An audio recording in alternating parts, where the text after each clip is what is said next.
Another one of our family businesses is Bob Grimm Chevrolet in Morton, and we sat down and talked with Chuck Hart. Chuck, I understand you're the third generation in Grimm Chevrolet business.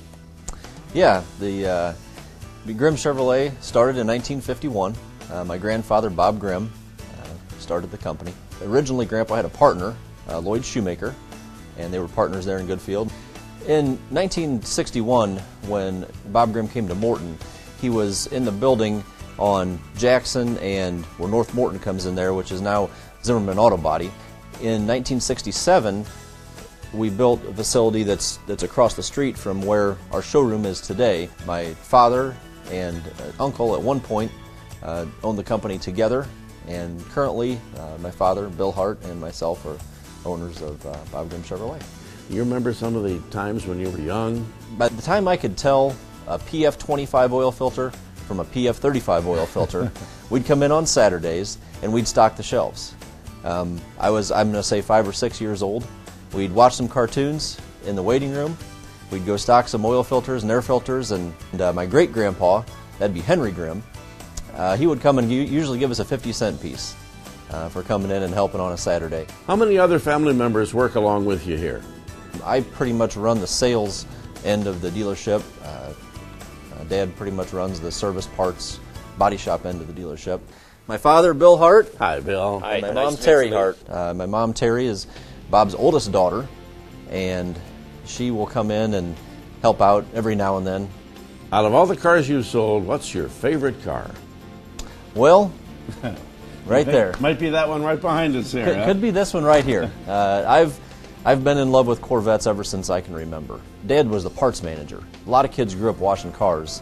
I grew up in the parts department, and one of the things that I was able to do through college was I sold restoration Corvette parts.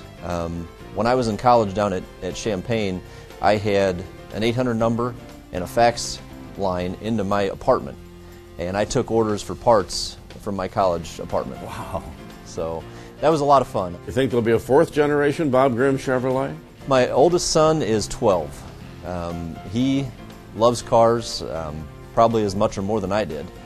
So I think there's definitely aspirations there, and he likes cars, and they love spending time here, and just like I did when I was a kid. Tell me a good car story. One of the stories that we are reminded of Grandpa is when he was in Goodfield yet, and it was between the 1957 Chevy and 1958 Chevy. Well, if you remember back, 57 and 58, there were some huge differences. And Grandpa had 3 or 4 57 Chevys on the lot that he just couldn't sell. And everybody was excited for the 58s to come in. And the day that he sold that last 57 Chevy, he was so excited to watch that car go down the road. Looking back, you wish he'd have kept all those 457 Chevys, and years ago they'd have been, they became the icon of Chevrolet, or one of the icons of Chevrolet.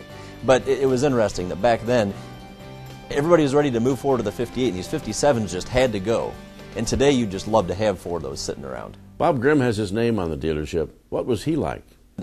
Working with Grandpa, it was always, what can we do to get one more customer? How can we make one more person happy? Lots of energy, very smart business person, and very involved with his church. He was a minister and did a lot of counseling. There was a lot of hours he spent here working and a lot of hours he spent here helping other people. So I wish I'd had more time to spend with him here at work, but I treasure the years that we did have. The Bob Grimm name has been around longer than any other name in Central Illinois, and that's something that's very important to me. It's very important to all of us. There's a lot that goes along with that name. Grandpa taught us to take care of people.